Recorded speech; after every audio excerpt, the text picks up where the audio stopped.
আৰু এই যে লাখপতি কৰিম বুলি কৈছিলে লাখপতি হ'ল নে নাই ইয়াত কোনোবা লাখপতি আছে নেকি লাখপতি বাইদেউ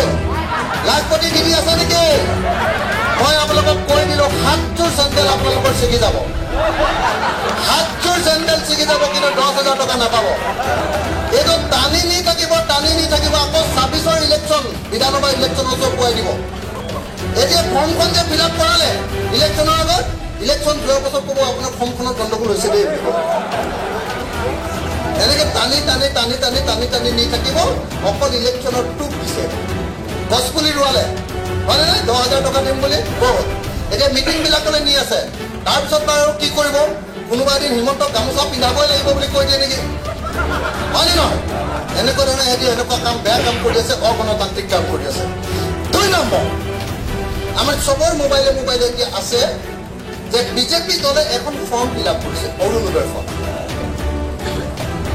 তাত বিজেপিৰ চিম্বলটো আছে থাকিব লাগিছিলে অশোক চিম্বলটো অশোক স্তম্ভটো হয়নে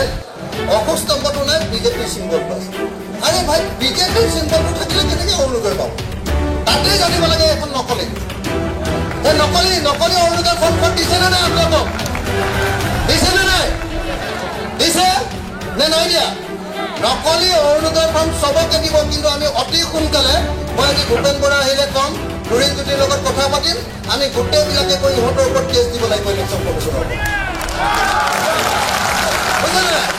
নকলি ফৰ্ম দেখুৱাই মানুহক ব্লেকমেইল কৰি ভয় খুৱাই তেওঁলোকে ক'ব কৈছে যে এই ফৰ্মখন তোমালোকে বিজেপিৰ ফৰ্মখন লৈ ভোট দিলেহে বোলে তোমালোকে অকল অৰুণোদয় পাবা অৰুণোদয় হিমন্তৰ বাপেকৰ টকা নেকি নে ঘৈণীয়েকৰ টকা হয়নে নহয় এইটোতো নহ'ব ভাই এনেকুৱা দাদাগিৰি সহ্য কৰা নহ'ব দেই মই একদম স্পষ্টকৈ কৈছোঁ একেবাৰে মই নিজে MLA ভাই মই নিজে MLA মোৰ সমষ্টিত অৰুণোদয় ফৰ্মখন লাষ্টত ময়ে চহী কৰিব লাগে কিন্তু মইতো কেতিয়াও বিজেপি মানুহজনৰ কামটো চহী কৰি নিদিয়াকৈ নাথাকোঁ মই যদি দুখীয়া বুলি দেখোঁ 2 লাখ তলতকৈ যদি ইনকাম দেখোঁ চবকে চহী কৰোঁ আৰু চবেই চবকে চহী কৰি দিব লাগে এইটোৱে নিয়ম এহেঁতি যে ব্লেকমেইল কৰি বিজেপিৰ ফৰ্মখন ফিল আপ কৰিলেহে অৰুণোদয় দিম বুলি কৈছে মিছা কথা সেইটো ইলেকশ্যনৰ কাৰণেতো আপোনালোকে ভয় নকৰিব আমি আপোনালোকৰ লগত আছোঁ আমি অতি সোনকালে এই ফৰ্মখনৰ বিৰুদ্ধে ইলেকশ্যন কমিশ্যনৰ ওচৰত গৈ গোচৰ দিম আৰু দৰকাৰ পৰিলে এই ফৰ্মখন দিয়াটো সম্পূৰ্ণৰূপে বন্ধ কৰাই দুটা 2 নম্বৰী আছে 1 নম্বৰ 2 নম্বৰটো অকল এই পদুম ফুলটো হয়নে এই পদুম ফুলটো কেতিয়াও চৰকাৰী ফৰ্মত থাকিব পাৰিব নেকি কেতিয়াও নোৱাৰে 2 নম্বৰটো হ'ল যে ৰাজ্য চৰকাৰৰ টকা অৰুণোদয় তাত কেতিয়াও প্ৰধানমন্ত্ৰীৰ চক লাগিব নোৱাৰে দেখিছেনে ইয়াৰ প্ৰধানমন্ত্ৰীৰ চকী আছে হয়নে আপোনাৰ ফটো আছে হয়নে এই মানুহটোতো নকলি মানুহেই ভাৰতৰ আটাইতকৈ 2 নম্বৰী নকলি মানুহটো এইটোৱে আৰু অসমৰ আটাইতকৈ 2 নম্বৰী নকলি মানুহটো এইটোৱে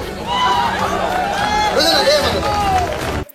এনেকুৱা ধৰণৰ ইনফৰ্মেটিভ ভিডিঅ'সমূহ পাই থাকিবলৈ কাৰণে আমাৰ এই চেনেলটো ছাবস্ক্ৰাইব কৰি অল নটিফিকেশ্যন বেলটো বজাই ৰাখিব কিয়নো যেতিয়া আমি এনেকুৱা ধৰণৰ ইনফৰ্মেটিভ ভিডিঅ' বনাম পোনপ্ৰথমে আপুনি পাব আৰু আমাৰ এইটো ভিডিঅ' এটা লাইক কৰি দিব আৰু আপোনালোকৰ বন্ধু বান্ধৱৰ লগত এইটো ভিডিঅ' শ্বেয়াৰ কৰি দিব ধন্যবাদ।